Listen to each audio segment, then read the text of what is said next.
Na tela também.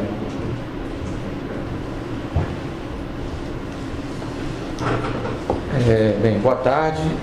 Dia 7 de abril de 2017, na sede da Procuradoria-Geral da República, presentes os membros do Ministério Público Eduardo Pelela, Ronaldo Queiroz, Pedro Costa e Sérgio Bruno.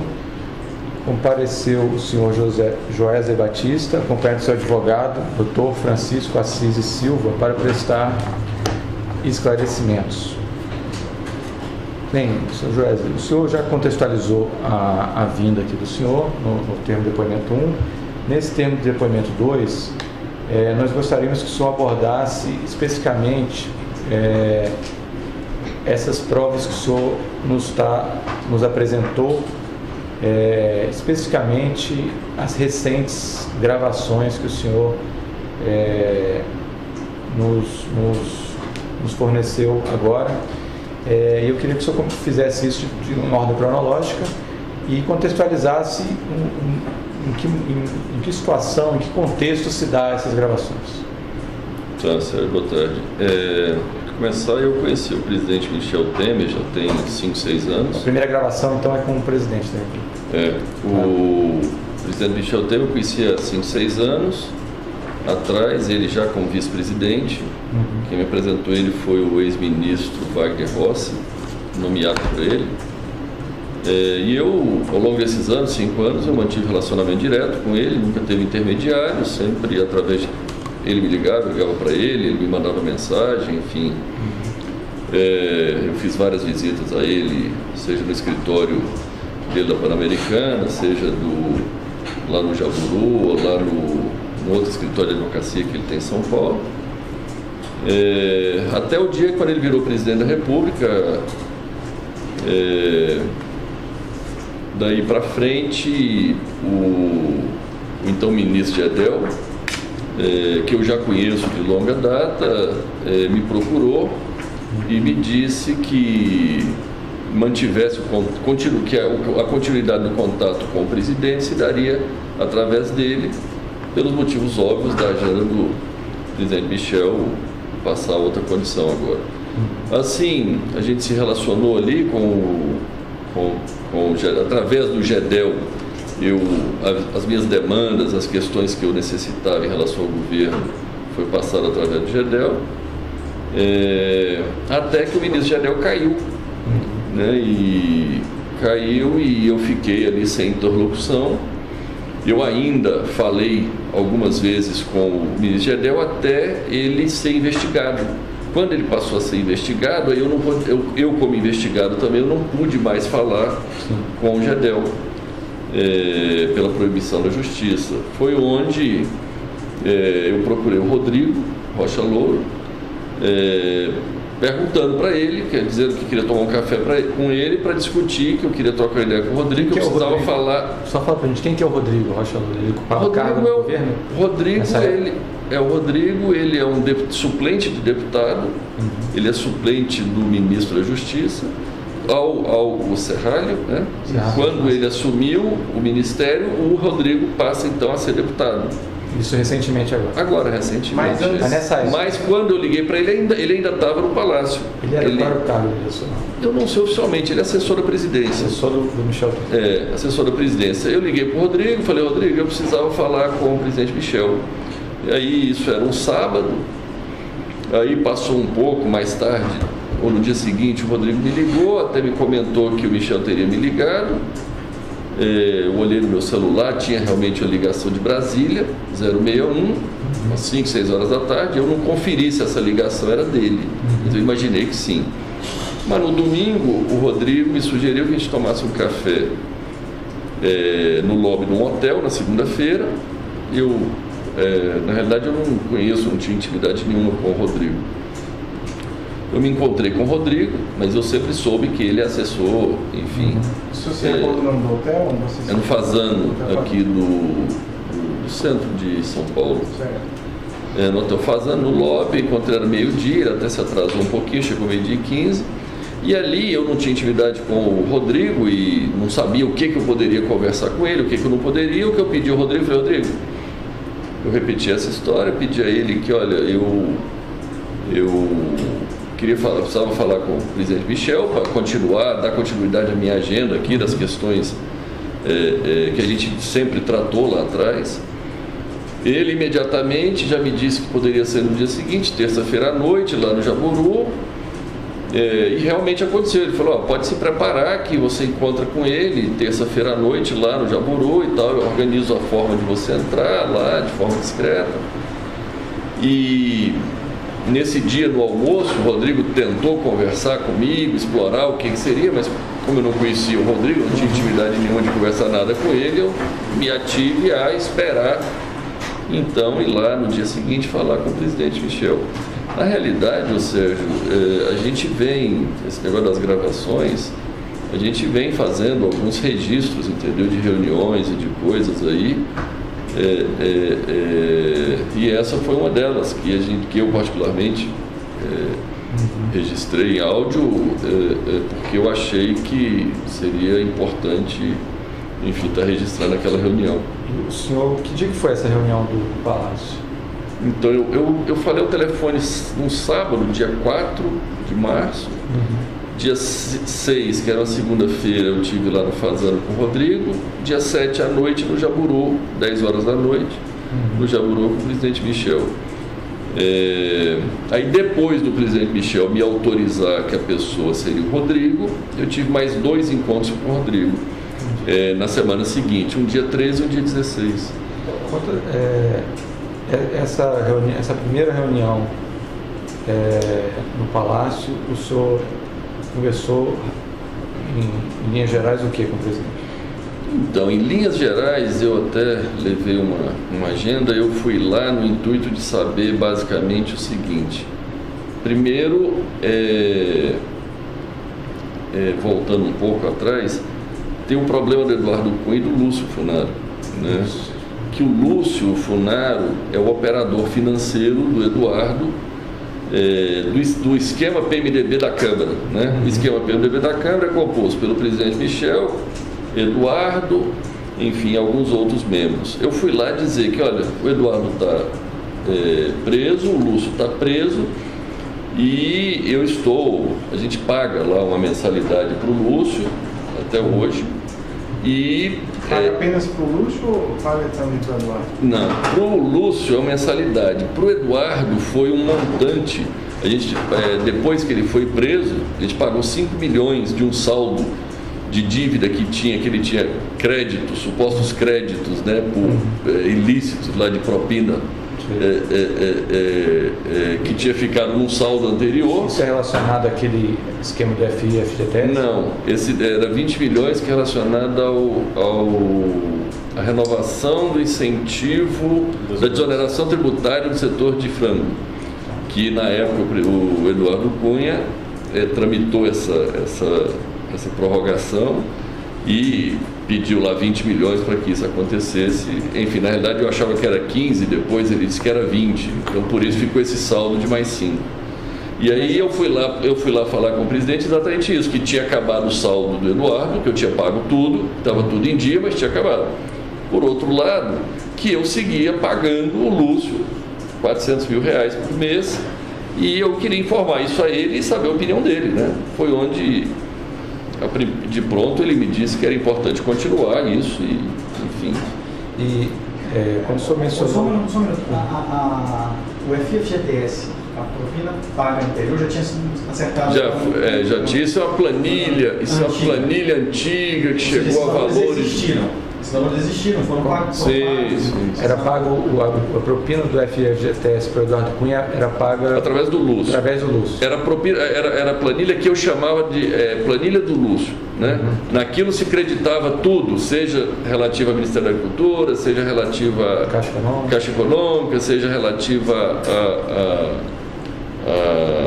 esses negócios da Câmara. Só para eu entender essa situação, esses valores mensais que o senhor paga e continua pagando isso ao Lúcio, e o valor que pagou ao Michel é para quê? Para garantir o silêncio deles? Qual é a razão disso? Então, agora, ultimamente, esse é que estava sendo o problema, é para garantir o silêncio dele, para manter eles calmos, né, para manter o Lúcio calmo lá na penitenciária e o Eduardo também, né? O calmo é o quê? Para eles não revelarem algum fato?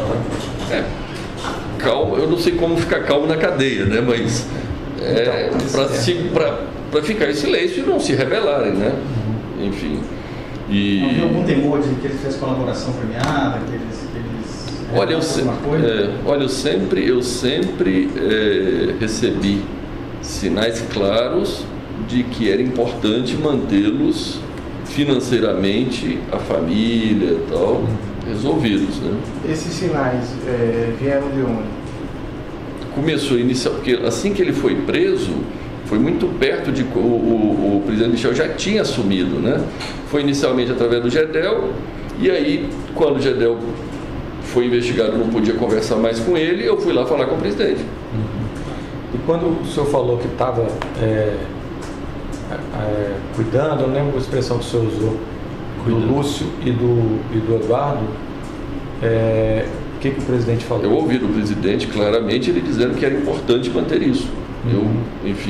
A primeira missão minha lá era essa, era ir lá saber dele se o compromisso ainda era necessário, né? Ele me disse de pronto que sim. Tanto em relação ao Eduardo quanto ao do Lúcio. Ele sabe quem é Lúcio. Sim, quando eu falei Lúcio, ele achou que era o Lúcio, irmão do Gedel. Eu ainda disse, não, presidente, não é o Lúcio Vieira Lima, é o Lúcio Funaro.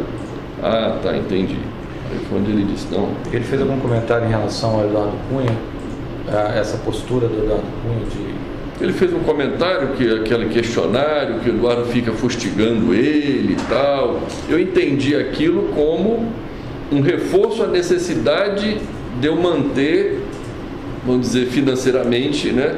Vamos dizer, porque o que eu entendo é que existe ali um grupo onde parte do grupo está preso, parte está no poder, né? E o Eduardo, o presidente comenta alguma coisa, o Eduardo pretende que seja ajudado por alguém, que faça alguma coisa por ele? Ele me fez um comentário curioso que ele disse, o Eduardo quer que eu ajude ele no Supremo? Poxa, eu posso ajudar com 2, com 11 não dá. Eu também fiquei calado, ouvi ele, não sei como o presidente poderia ajudá-lo. Tá.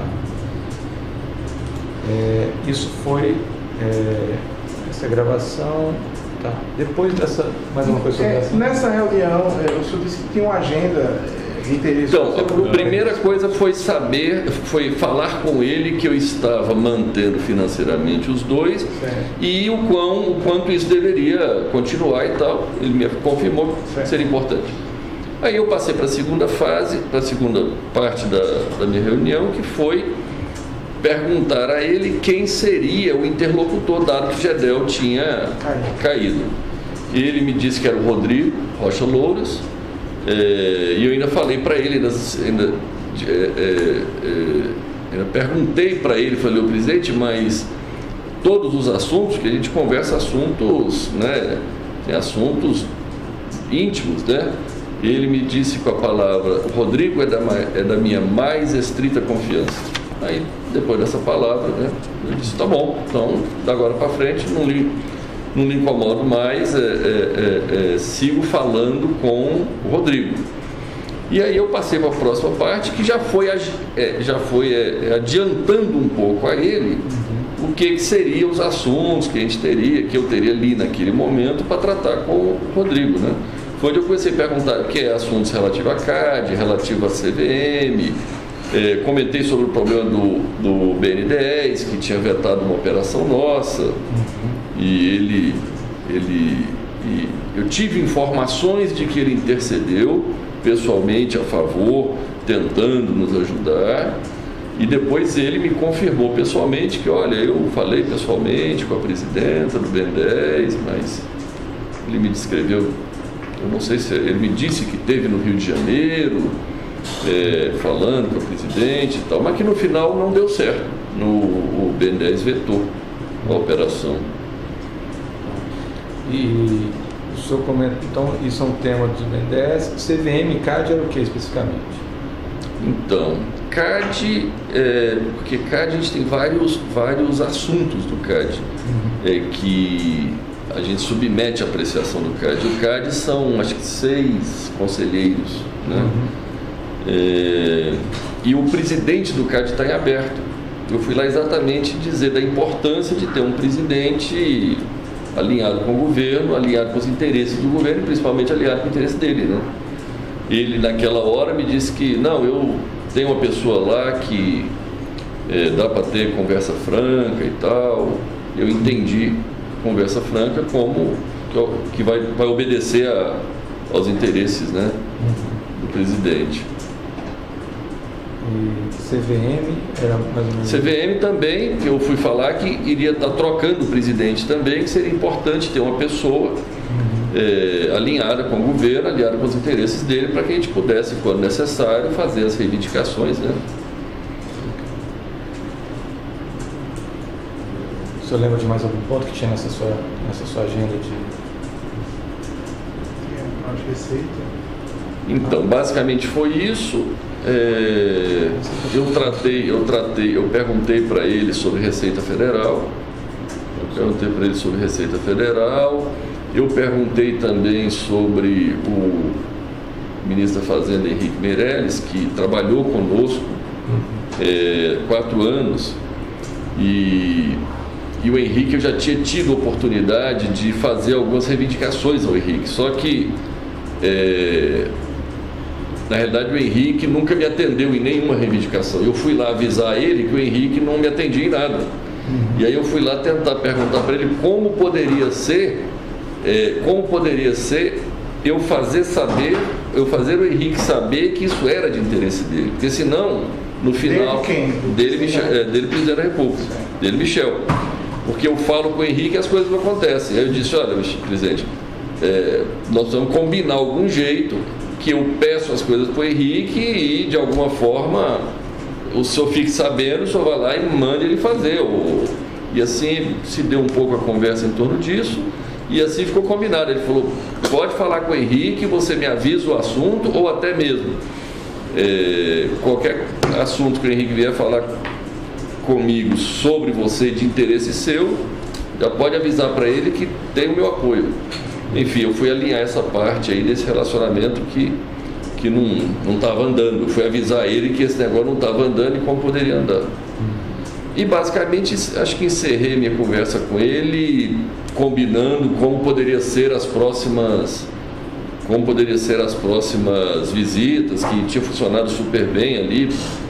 Que eu entrei dando o nome do Rodrigo, né? Eu nem dei meu nome. Ele até me perguntou se deu seu nome. Eu falei, não dei. Passei à noite, só abri o vidro, falei que era Rodrigo, entrei, parei direto na garagem e ele me atendeu ali no porão mesmo ali do Palácio do Jaburu. Combinei isso com ele, enfim, e basicamente foi isso. Ok. E podemos passar para o segundo dia? O segundo dia, o segundo evento. O segundo evento foi o quê? Um encontro com o Rodrigo?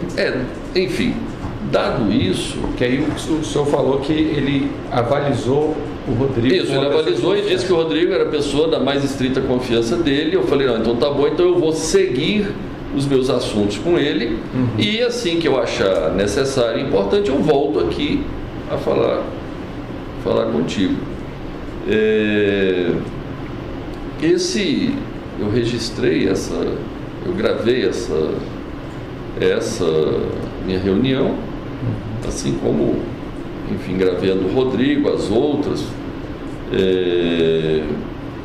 e na realidade eu quando gravei lá, eu não imaginava estar usando isso, né, para provar amanhã o que, mas se é necessário, nós vamos. Né? E quanto a essa segunda? Então, aí foi terça-feira eu tive com o presidente Michel, aí eu fui, passou a semana, eu me encontrei com o Rodrigo dia 13, na segunda-feira, na minha casa, 3 horas da tarde. A sua casa localizada em? É no Jardim Europa. São Paulo. São Paulo, isso. Ele foi lá em casa, 3 horas da tarde, e eu comecei as tratativas com o Rodrigo. Eu disse, Rodrigo, já que o presidente me perguntou como foi a reunião, eu disse, foi muito boa, tratei, estou mandatado aqui a falar contigo, você é a pessoa da mais estrita confiança do presidente Michel, então vamos seguir. Eu peguei a lista de assuntos, que era o CAD, CVM, por aí vai, Receita Federal, Expliquei, fiz um apanhado geral de quais eram as demandas, e o mais iminente ali era a questão do CAD, que tinha uma reunião logo em seguida e tal. Eu falei, Rodrigo, vamos focar na questão do CAD, a gente resolve o CAD, depois a gente vai para as outras demandas. Só uma pergunta, isso foi dia 15? Dia 13, uma segunda-feira. 13. Isso. Essa é que está apresentada? Essa é que está em casa. Aqui não trouxe. Aqui não. Aqui eu não trouxe a do Fazano. Ah, não trouxe a Fazano. Essa é na casa, tá aí. Lá em casa, dia 13, foi onde eu comecei as tratativas iniciais mais macro e fiquei combinado de dia 16 ir na casa dele, já com as questões mais específicas, detalhadas. Então deixa eu entender, a conversa com o presidente foi dia? 7 à noite, terça-feira. 7 de março. A primeira conversa com o Rodrigo foi segunda, 6. Eu tive na terça-feira à noite, certo, com o presidente Michel, 7. Aí eu tive na outra segunda, o Rodrigo esteve lá em casa. 13. Aí eu tive na casa do Rodrigo dia 16, quinta. Isso. Aí quinta eu tive lá com aqueles mesmos assuntos mais detalhados. Eu levei 2 casos específicos, que era o caso do CAD e o caso da Receita Federal. Onde a questão do CAD basicamente é porque a gente está reclamando no CAD contra a Petrobras, que a Petrobras exerce na nossa visão, um monopólio do gás boliviano. E nós temos uma termoelétrica que vive do gás boliviano.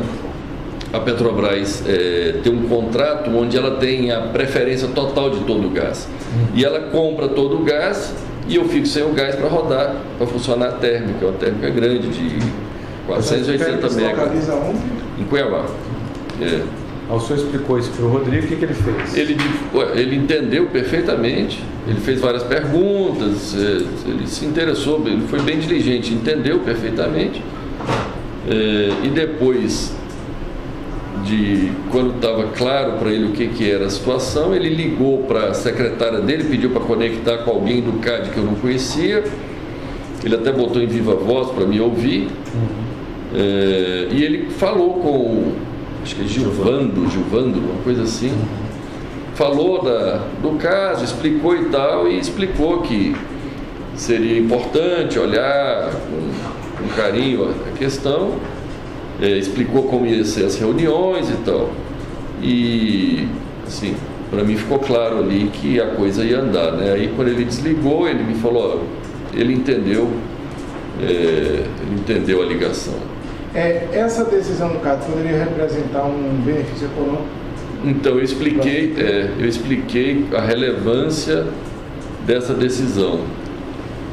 A relevância dessa decisão é entre a planta não funcionar, ficar parada, ou seja, não gerar nenhum resultado, ou gerar... A planta, só para ficar claro, a planta é a usina. É uma usina termoelétrica. É a termoelétrica de Cuiabá. Tá. Ela entre ficar parada ou funcionando, ela pode, eu expliquei isso para ele, pode ganhar 1 milhão, 2 milhões ou até 3 milhões por dia, né? Eu estava falando ali para ele entender a relevância do assunto, né? Ele entendeu. Eu expliquei que tem 2 situações. Tem uma que é vender no curto prazo, que é spot, energia spot, que é no PLD do dia. E tem outra que é a intenção até, que é fazer um contrato de longo prazo de venda e um contrato de longo prazo de compra de gás. Só que, enfim, infelizmente, as coisas ultimamente, ou faz vários tempos, não funciona se você não entrar em acordo com o político e acertar a propina e acertar o preço para as coisas andarem. Mesmo coisas do nosso dia a dia, porque nós temos a termoelétrica é nossa, o gasoduto é nosso. Tudo que eu queria na minha vida é que a Petrobras não existisse na minha vida. Eu falo sempre para a Petrobras, se você não existisse na minha vida, eu estava bom, porque eu não preciso da Petrobras, não preciso do governo brasileiro, não preciso de nada. Eu só preciso que você não compre todo o gás e deixe inclusive nós temos acordo de compra de gás com o boliviano. Só que o boliviano, a Petrobras puxa tudo, a gente fica sem. Aí o senhor está falando da estimativa que pode gerar de... Aí eu expliquei para o Rodrigo exatamente 1 milhão, 2 milhões, 3 milhões, no intuito, porque é o seguinte, a planilha do Eduardo acabou, a planilha do Lúcio acabou de no intuito de que nós temos que viabilizar para mantê-los lá, para manter a família do Eduardo, a família do Lúcio, tem que fazer mais negócio, que tem que prometer mais propina, que tem que reservar mais, né? E dentro desse contexto eu estava dizendo o potencial que daria, que no curto prazo, aí eu falei para ele que podia pagar 5%, o qual ele concordou. Eu expliquei que a gente abriria uma planilha e à medida do necessário a gente iria ali 5% do lucro da termoelétrica. Se desse certo. Se desse certo que o CAD dá decisão favorável a nós para que a Petrobras fornecesse o gás para nós, porque a Petrobras compra tudo e aí ela fica monopolizada. A gente precisa do gás, a gente não consegue comprar o gás. E aí ela não vende o gás, ou quando vende a um preço exorbitante, de forma que a gente nunca consegue ganhar nada. Quando a energia sobe de preço, ele sobe o preço do gás. Quando cai de preço, ela cai o preço do gás. Então a gente fica 100% refém da Petrobras. Quando o senhor falou de 5%, qual foi a reação do Rodrigo? Não, ele disse, tá bom. Mas ele entendeu do que o senhor estava falando. 5% era 5% do lucro. Sim, propina, lógico. Sim. E aí depois disso, que o senhor falou disso? Não, logo em seguida nós falamos do longo prazo. Eu expliquei para ele o potencial que daria isso, que essa planta, se fizer um contrato, essa planta foi um investimento de $1 bilhão. São 700 quilômetros de gasoduto próprio. Quem investiu isso foram os investidores americanos, que se cansaram da confusão brasileira e não estavam dispostos a pagar propina para os políticos, então ficou com a planta hora fechada, hora tiveram que arrendar para a Petrobras a preço de banana. Aí eu estava explicando para ele o seguinte: Rodrigo, de longo prazo a gente precisa vender a energia com 25 anos e comprar o gás com 25 anos. Isso tem potencial de dar um lucro de 7 bilhões, 7, 8 bilhões, que é 480 mega durante 24 horas, 25 anos, se o lucro for R$100 por megawatt. Trazido isso a valor presente, é como um resultado de 3, 4 bilhões, 3 bilhões e meio. Eu estava explicando para ele isso, que esse seria o grande negócio da termoelétrica, e indicando claramente que eles poderiam ganhar bastante dinheiro ali com esse deal, com esse negócio. Tá. E aí? Então o senhor tratou da agenda do CAD, deixa eu explicar. Tratou da agenda dos outros órgãos também? Então, terminou o negócio do CAD, eu fui falar do outro assunto que eu levei especificamente para ele, que também é outro problema, que é o que os políticos mais souberam fazer ultimamente, é arrumar dificuldade para vender facilidade, né? Que tem um outro problema, é que os créditos fiscais gerados na instância federal de PIS e COFINS, porque como nós somos um grande exportador, a gente tem um acúmulo muito alto de crédito de PIS e COFINS. A gente usa esses créditos para pagar as dívidas do INSS. Só que isso hoje é tudo via liminar na justiça. Aí eu estava falando para ele da importância de legalizar isso, de fazer algum, eu não sei, alguma lei, algum ato normativo para poder regulamentar isso. Inclusive explicando, por isso que eu digo criar dificuldade para vender facilidade, porque é o seguinte, eu estava explicando para ele que se você não paga o INSS, está devendo o INSS, mas você tiver uma restituição em dinheiro, o INSS vai lá e pega o teu dinheiro para pagar. O inverso não é verdadeiro. Se você tiver o crédito e quiser pagar o INSS, aí ele não aceita. Enfim, é uma questão mais, uma tecnicalidade. E ele me disse que teria plena condição de resolver, como sempre eles, tanto ele quanto o presidente Michel, eles sempre se articularam muito bem nas soluções aí das questões, quanto o Eduardo Cunha também era muito hábil.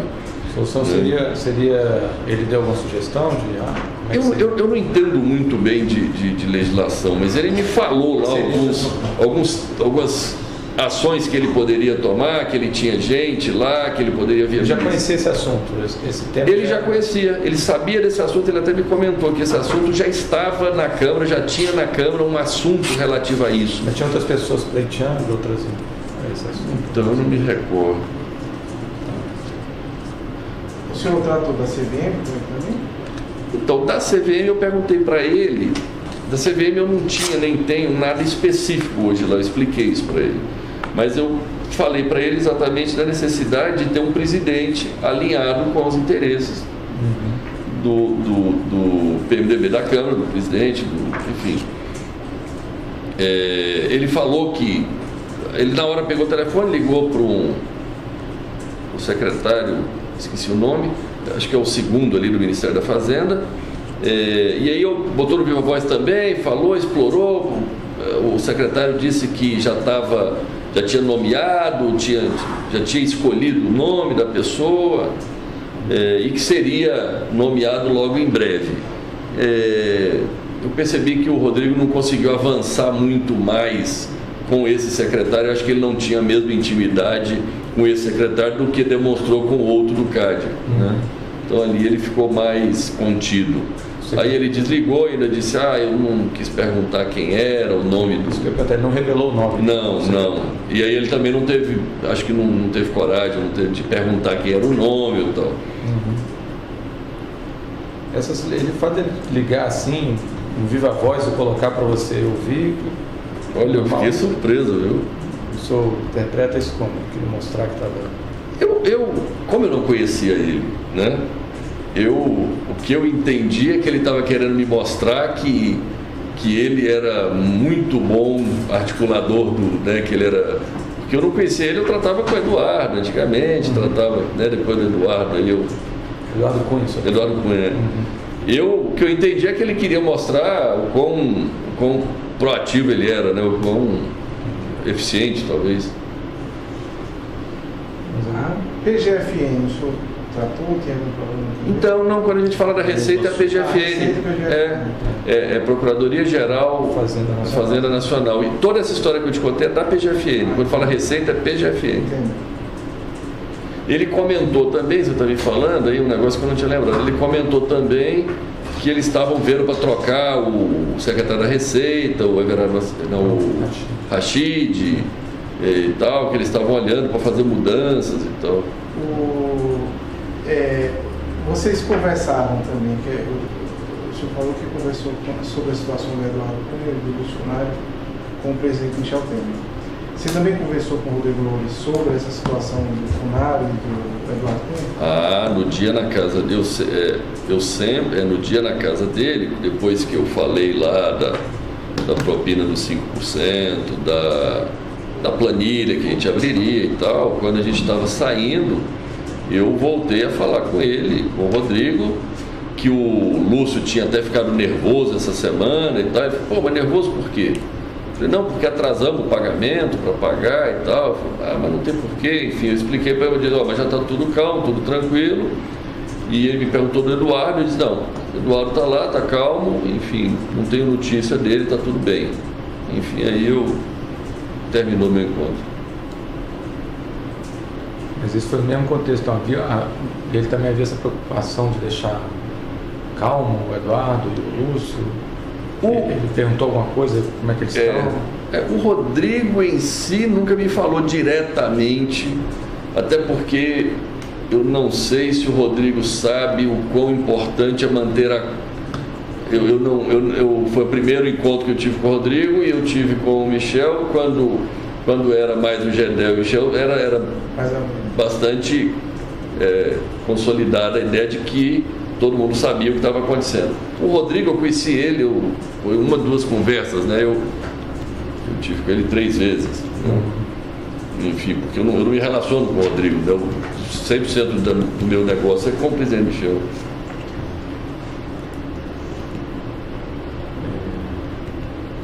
Ok, o terceiro evento.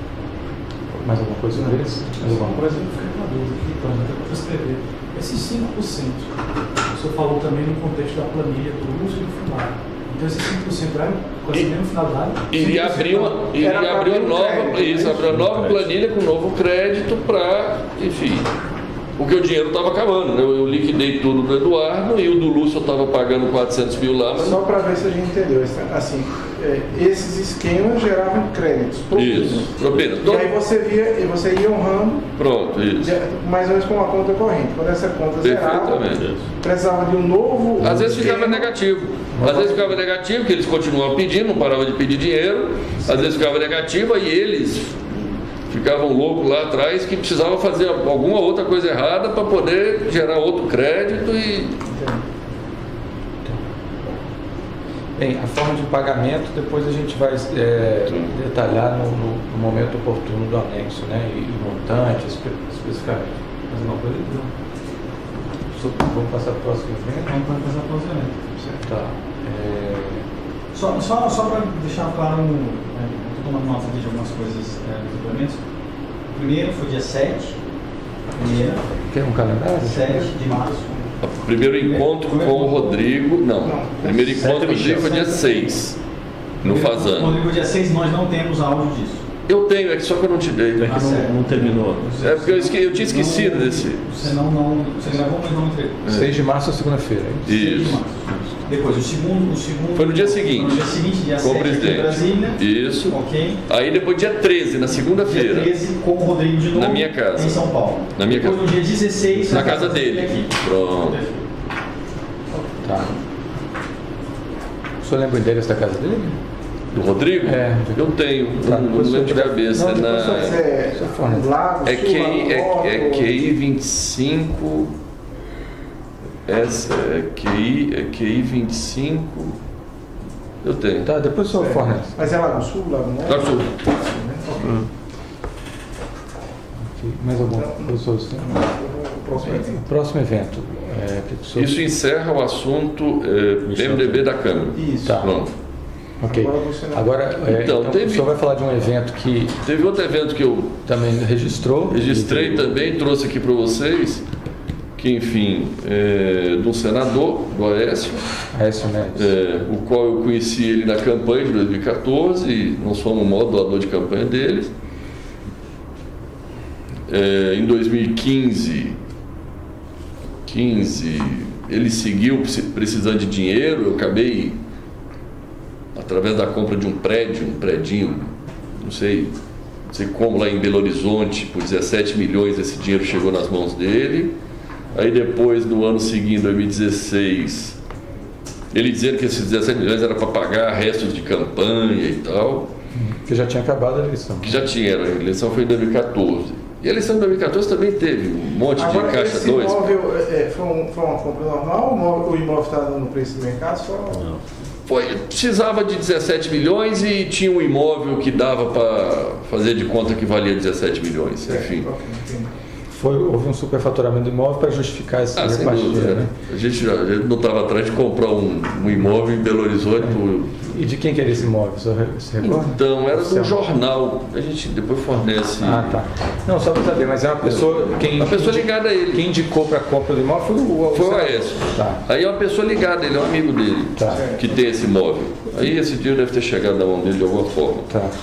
E aí no ano... Só um detalhe, mas chegou na mão... Mas como é que foi o pagamento para o dono do imóvel? Foi legal, foi via banco mesmo. Isso. Tá. De acordo com a escritura do imóvel. É de Minas. Tá. Aí tudo bem, de alguma forma chegou no senador e aí, quando foi em 2016, um dia na casa dele, ele me pediu 5 milhões lá e eu não dei. E logo começou as investigações em cima de mim. Eu até chamei esse amigo dele, o Flávio, pedi a ele, pelo amor de Deus, parar de me pedir dinheiro, porque eu já estava sendo investigado e ele lá, Flávio de quê? Eu não lembro, depois eu posso te dar Flávio Jacques Carneiro. Flávio Carneiro. Aí o senhor pediu para não... E aí eu pedi o Flávio, falei, Flávio, pede o Aécio lá, ele me pediu 5 milhões lá para pagar advogado, mas eu não posso, eu estou sendo investigado. Já tinha começado a ser investigado na CEPS.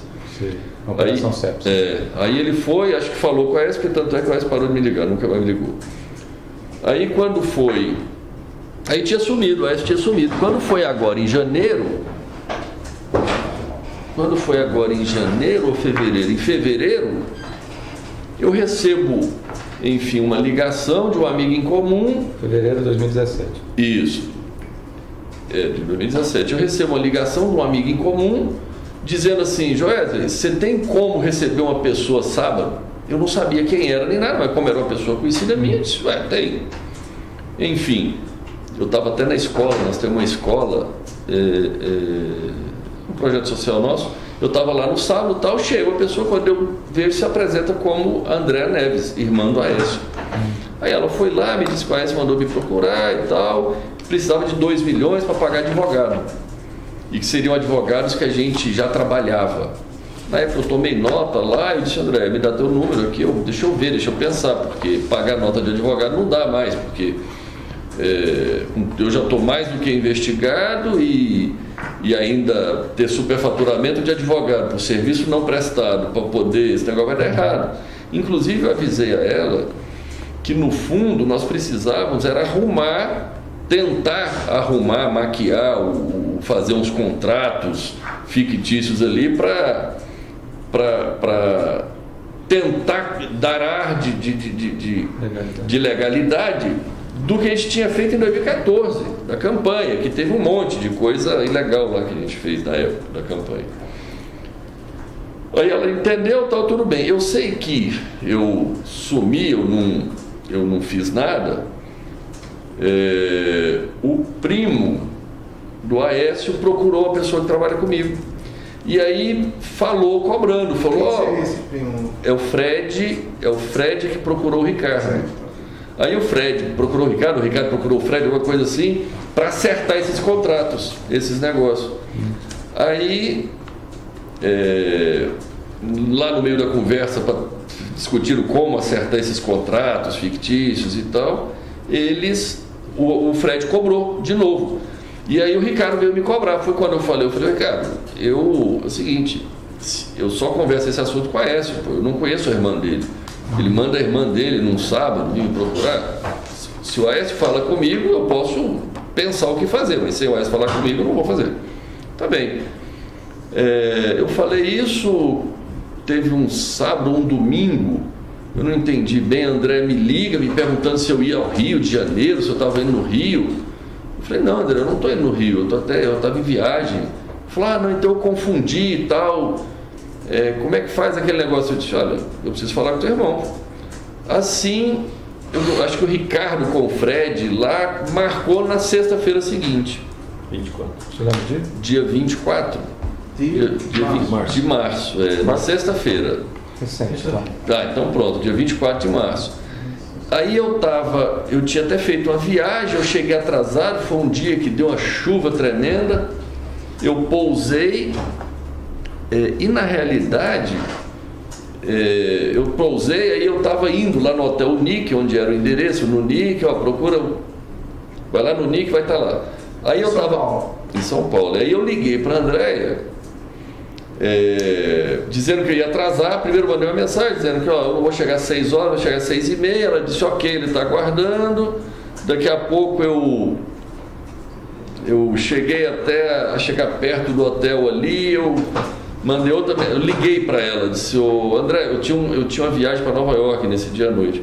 Falei: André, eu acho que não vou conseguir ir lá encontrar o Aécio, porque eu tenho uma viagem para Nova York e eu estou enrolado aqui. E ela no telefone se mostrou exaltada, dizendo: não é possível, tal, não me fala isso. Aí eu falei: não, tudo bem, deixa eu ver se atraso meu voo para Nova York, eu vou lá. O senhor tem registrado essa ligação para ela? Eu tenho mensagem de texto, e ligação deve ter as ligações. Eu tenho a mensagem que eu mandei para ela, que ela me mandou. Você vai fornecer isso para nós? Com certeza. Aí eu falei: tá bom, então eu vou lá. Cheguei lá, já tinha uma pessoa, devia trabalhar com ele, me esperando. Eu subi no quarto, no 7º andar. Aí cheguei lá, enfim, ele estava meio exaltado, acho que falando com algum repórter, porque alguém... Quando o senhor subiu direto ou se identificou na... Não, eu subi direto. Tinha alguma pessoa me esperando lá na porta já do hotel. Quando eu cheguei, essa pessoa que eu não conheço, deve trabalhar com ele, já me levou direto, subiu, eu não fiz registro nenhum. O senhor chegou com o seu carro? Com o meu carro, parei no valet e subi. Tá. Aí subi, fui direto lá, cheguei lá, ele estava meio exaltado, acho que falando com algum repórter, algum jornalista sobre algum problema, acho que sobre a delação da Odebrecht. Aí desligou e tal, ainda reclamou que o pessoal da Odebrecht delatou ele e tal. Enfim, eu fiquei calado. Ele sentou, acalmou um pouco lá e aí se deu, nós começamos a conversar. E qual foi o primeiro ponto do diálogo da conversa? Então, basicamente, a conversa com a Aécio... O senhor, quem marcou foi ele? Ele que tinha uma pauta ou o senhor também tinha uma pauta? Porque ele queria os 2 milhões, né? 2 milhões. Mas antes de tocar nesse tema, ele falou de alguma coisa quando ele desligou? Qual foi o comentário dele sobre ele? Então, com a Aécio, primeiro ele se mostrou bastante incomodado com o negócio da delação da Odebrecht. Depois ele fez comentários em relação à necessidade que ele tinha conversado com o Rodrigo, tinha conversado com o presidente Michel na necessidade. Rodrigo Maia, né? Presidente da Câmara, que eu não conheço, que eu não conheço.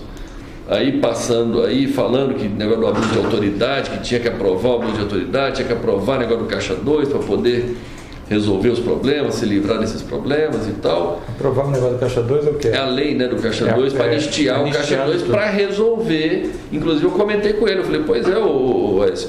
Inclusive porque é o seguinte, eu relatei para ele, eu falei, até chamei o teu pessoal lá, o teu primo, o pessoal está reunido lá, vendo como é que nós vamos fazer os contratos fictícios ali para dar ar de normalidade naquilo, porque, enfim, eu expliquei para ele que tem vários, tem de publicidade, tem de pesquisa, tem de toda a natureza. Da época da campanha, 2014, eu expliquei para ele que, apesar do Lúcio Funaro estar preso, vamos dizer, a única coisa que está dando certo até agora é um contrato fictício que eu tenho com o Lúcio, de 100 milhões, e que eu falo na imprensa que tem esse contrato e tal, né? Enfim. Aí eu falei, olha, tem que dar de normalidade. Ele falou, não, mas nós vamos dizer que terça-feira seguinte estava acertado que ia passar a lei do Caixa 2, ia estar tudo resolvido e tal. Eu falei, pois é, mas depois tem a questão do abuso de autoridade. Ele falou, realmente e tal, enfim, se deu nesse ano. Logo em seguida eu falei para ele agora dos 2 milhões, eu expliquei para ele que não dá para pagar advogado, que ia ser remontar mais problemas. Eu sugeri ele que pague em dinheiro. Eu falei para ele, ele falou, mas como paga? Eu disse, se for você que vai receber, eu pago pessoalmente. Se for alguém, eu mando alguém. Se for alguém que trabalha contigo, eu mando alguém que trabalha comigo. Resolvendo ali, ele nominou que seria o Fred, que iria cuidar disso. Terminado, Fred o primo dele, terminada a história dos 2 milhões, que ia ser tranches de 500 mil por semana. Então seriam 4 pagamentos de 4 pagamentos de 500, isso. Não semanais consecutivos, porque a gente tem dificuldade de arrumar dinheiro, tanto dinheiro assim. Aí, então deixa para marcar, mas tem uma periodicidade já definida ou não? Não. Fala, essa semana liga, vai dar, combina. É combinado entre você e o Aécio ou entre eu e o Aécio, que está combinado. A operacionalização se dá com o Fred e o Ricardo. Tá. Isso. Agora o Aécio não se mete mais porque a decisão foi tomada. Foi tomado 2 milhões, vai ser em dinheiro, vai ser o Fred, vai ser o Ricardo. Aí os dois se acertam. Tá. Desse valor, já houve algum pagamento? Teve acho que um. Teve o primeiro. O acerto foi dia 24. Dia 24. Esse primeiro pagamento, você sabe quanto foi? Acho que foi ontem. Ontem. Se concretizou mesmo? 4. Tá. Quem fez o pagamento da sua parte? Foi o Ricardo. O Ricardo, que vai prestar depoimento ainda, né? Esse dinheiro, como é que foi? O senhor sabe detalhes? Como é que foi gerado o dinheiro? E foi em espécie, né? É espécie, recebimentos nossos. A gente recebe muito, a gente recebe na Coronel, mas recebe em espécie. E onde é que foi pago isso? Em que local? Puxa, eu não sei os detalhes, Vamos tem que ver com o Ricardo. Tá. Eu estava viajando, estava fora do país. O que mais que foi tratado nessa... Enfim, aí tem uma questão. Esses 2 milhões, a irmã relata que era para pagar um advogado que ele estava precisando, ou era para receber por intermédio do advogado. O que eu quero dizer é o seguinte, ele já chegou a pedir dinheiro para pagar a dívida de campanha, etc. Esses 2 milhões, ele disse para que ele ia usar, não, ou os advogados seriam um instrumento Eu não sei. para transitar esse dinheiro. Mas quando pede sempre é para pagar alguma coisa, pelo que você falou, né? Ou é a dívida passada de campanha, para financiar a campanha. Me corrija se estiver errado, o senhor falou mais cedo que era para inserir isso numa nota de advogado que já trabalhava com o senhor. Isso, para pegar um advogado que já trabalha conosco. Superfatura. Superfatura, põe mais Mas $1 milhão. Isso. Só que isso aí eu não aceitei. Ele falou, não, isso não dá. Vamos tentar pagar. Seriam os advogados? Eu não lembro de cabeça. Se for importante, eu tento pegar. Se puder trazer depois quem seriam os advogados. Então. Ele me falou na época, eu não sou ligado a ele, eu não conheço os advogados. O Ricardo sabe? Pode ser que saiba, tem que perguntar para ele. Então tá. Mas aí tem se esse nome está mencionado nos áudios? Não lembro, acho que não. Tudo bem. Se depois puder consultar também. Nós verificamos. Outra coisa, qual porque eu nem dei assunto ao advogado, porque a gente já está cheio de problema nas notas passadas, né, precisando, enfim, aí falou, eu não posso gerar mais problema ainda. Tá. Qual o tema que foi tratado nessa conversa? Depois do 2 milhões? Pronto. Aí encerrou então a questão dos 2 milhões, eu fui perguntar a ele, consultar a ele sobre a Vale. Porque na realidade, deixa eu voltar um ponto aqui, quando a irmã dele me pediu 2 milhões... Já que o outro tema passado, porque ele chegou a comentar de duas leis. Uma seria a lei de abuso de autoridade, que tinha que aprovar. E a do Caixa 2. E a do Caixa 2, que era uma anistia geral. Pronto, e tal. O que mais que ele falou? Estava sendo feito de que forma e se está sendo feito, está sendo concretizado, em que pé que está isso? Ele me disse que iria ser votado esse negócio terça-feira, que já tinha conversado com o Rodrigo Maia, que tinha falado com o presidente Michel Temer. Ele disse que estava articulado. Dizia ele que não fazia outra coisa a não ser isso, a cuidar dessa situação, da tentativa de aprovar essas duas leis. Né? E ele falou mais como é que seria feito, especialmente essa da anistia. Essa da anistia seria para pagar, para tentar minorar os efeitos inclusive dessa delação da Odebrecht que o senhor comentou. Isso. Ele deu mais algum detalhe de quem mais estava inserido nesse contexto de aprovação de medidas legislativas? Não me recordo. Então, voltando, qual o segundo tema que o senhor estava mencionando? Eu interrompi. Então, passou essa questão, porque voltando lá, o dia que a André me procurou, ela me pediu esses 2 milhões e me pediu, e me falou que precisava de outros 40 milhões. E que os 40 milhões, a mãe dela tinha um apartamento no Rio de Janeiro, se eu não queria comprar esse apartamento para poder, e parece que o apartamento existe realmente, e ela queria, eu não sei se vale os 40 milhões. Mas aí eu nem fui lá, nem nada, isso aí eu não Esse apartamento seria de quem? Isso que é da mãe dela, onde a mãe dela mora. Mãe dos dois, né? Isso, é a mãe deles. E eles estariam precisando de 40 milhões e sugeriu que comprasse o apartamento da mãe por 40 milhões. Parece uma história similar. É similar ao do prédio. Do prédio de Belo Horizonte. Similar ao do prédio. Sim, ela falou aí por causa dos 40 milhões eu falei para o Écio, eu fiquei sabendo que você é que está nominando o presidente da Vale. Companhia Vale. Ex-Vale do Rio Doce. Isso, ex-Vale do Rio Doce. Aí ele foi e me confirmou, disse, realmente, é isso mesmo. Aí eu falei, olha, tem uma pessoa que é o Dida, que é o ex-presidente da Petrobras, que é o ex-presidente do Brasil. Edmar Bendini, Bendini. Qual é o nome dele? Aldemir Bendini. Isso. Conhecido como Dida. Dida.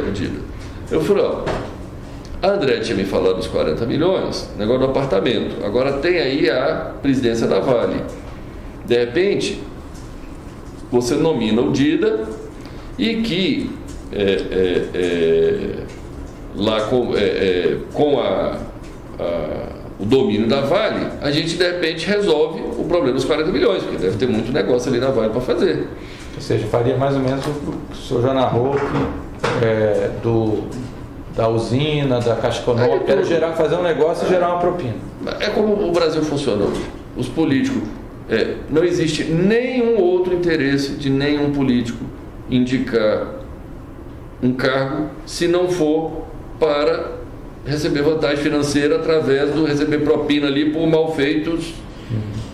Enfim, isso aconteceu na Caixa, isso aconteceu no FGTS, isso aconteceu... E o Bendini foi um nome que o senhor indicou, então, porque ele é uma pessoa que trabalharia nessa... Não, eu estava falando isso num contexto de possibilidade de fazer. Aí eu falei, vamos fazer, porque aí ao invés de eu comprar um apartamento, a gente constrói, tal, tudo bem.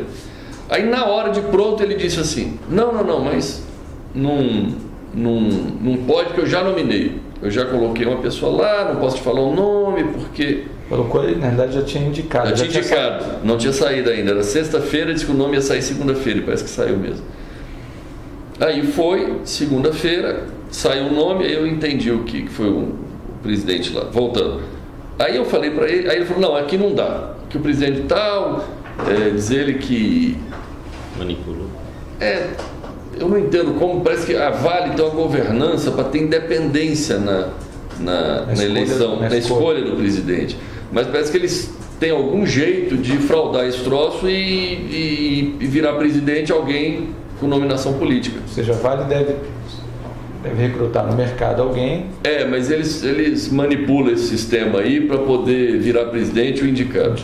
Indicação política. Ele me explicou isso. Tá. Ele disse, olha, nós fizemos de um jeito lá que em tese é algo independente, mas na prática o candidato da gente vira um candidato, acaba ganhando. Pronto. Aí ele me explicou isso, mas me explicou de pronto que eu poderia escolher qualquer uma das 4 diretorias,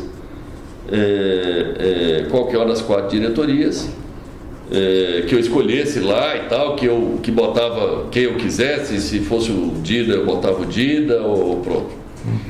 Enfim, aí eu não conheço a Vale, eu não conheço a diretoria. Eu falei, isso tá bom, deixa eu pensar. Aí ele fez muita questão de dizer, esse negócio de 40 milhões esquece, fala pro Dida esquecer disso. É o seguinte, todo o meu assunto é com você, falando em relação a mim. Todo assunto, acerto, eu não quero ter relação e contato com outra pessoa, quero, vamos dizer, nesse contexto, eu falei, não, tá bom, tá bem, já entendi. E aí ficou assim, o negócio da diretoria da Vale para poder ser, de repente, a solução para gerar o tal dos 40 milhões e coisa. E basicamente acho que no geral foi isso. Aí depois tem que pegar o áudio e lembrar de outros detalhes. Mais alguma coisa? Galela? Pedro? Eu só tenho, na verdade, uma dúvida. Lá atrás, voltando ao primeiro tema, você falou que tinha um esquema PMDB da Câmara. Isso. Lá atrás, no primeiro tema. Isso. Na hora que eu estava dando notas aqui, o senhor falou que havia alguns envolvidos, que eu sabia. Nominou o presidente Michel Temer e nominou mais algumas pessoas. E de nada mais o senhor tem conhecimento de quem seria que participaria disso? Então, eu posso falar só dos que eu efetivamente fiz negócio, que é com o presidente Michel, com o Eduardo e com o Lúcio. Só para Eduardo Cunha e Lúcio Funaro. Isso é do que eu tenho conhecimento. Okay. Agora, que eu tenho conhecimento também que o Michel Temer foi quem, o presidente Michel é quem nominou Wagner Rossi na época, e ele é que nominou todos os ministros da Agricultura até antes da Cátia Abreu. Foi a nominação dele. Eu ouço na imprensa que o ministro Eliseu Padilha, que eu nunca tive, eu conheço ele, mas nunca tratei de nada ilícito com ele. Aí tive já eu conheço o Moreira Franco. A minha vista aqui é o grupo do presidente Michel, né? Que é o Moreira, Eliseu Padilha, o Gedel, o que eu ouço na imprensa, né? Agora, negócio, desse grupo, o negócio era através do Eduardo Cunha. Entendi. Tem mais um ex-parlamentar desse grupo? O senhor já teve algum tipo de negócio com o ex-deputado Henrique Eduardo Alves? Não, também não. Mas eu sei que é do grupo. Né? Eu ouço falar e sei, já ouvi deles ali. Né? Na realidade, complementando aqui, tá? Eu ouvi isso, não é só da imprensa, não. Eu já ouvi isso deles. Deles, né? Tá? De que esse é o grupo deles. Entendi. Só para finalizar, já que a gente está falando de relação pessoal, o Lúcio, o senhor conheceu como? Conheci em 2011 através de um amigo em comum, que foi assim que eu dei entrada no pedido do FIFGTS. Na época eu achei que tinha sido uma coincidência, hoje eu acredito que não foi coincidência. Eu dei entrada no pedido do financiamento do FIFGTS, eu não conhecia o Lúcio nem ninguém. Na semana seguinte aparece um amigo em comum, foi lá no meu escritório e disse: Wesley, eu tenho uma pessoa querendo te conhecer. Aí foi lá, me apresentou, falou: esse rapaz chama Lúcio Funaro, ele quer te conhecer, eu não sei o que é, saiu da sala e me deixou sozinho com o Lúcio. Aí o Lúcio veio dizer: você deu entrada lá no FIFGTS, no pedido, eu tenho como lhe ajudar, eu tenho pessoas lá e tal, e se referiu ao Fábio Cleto. Tá. Foi daí para frente que isso acabou virando o modus operandi do Lúcio e do Eduardo, e que eu entendo do grupo ali, que ficam mapeando aonde você faz negócio, negócios legítimos seu no dia a dia. Vou dizer, esse negócio do FIFGTS, nós construímos a fábrica. A fábrica existe, construiu, não foi desviado o dinheiro, a gente paga o juro, está lá. Só que, assim como os outros, eles ficam mapeando aonde é que você tem problema, onde é que você tem negócio, eles vão lá, criam um problema, criam dificuldade, você faz um acerto com eles, aí a coisa anda. Basicamente esse é o modus operandi dessa turma. Alguma coisa? Não, mais nada. Pedro? Tá. Então, o senhor quer falar mais alguma coisa sobre esse tema? Porque a gente ainda depois tem outros... Não, comentou aqui. Mais alguma gravação que o senhor queira mencionar? Não. Tá. Então vamos encerrar esse termo. Termo 2, dia 7 de abril de 2017.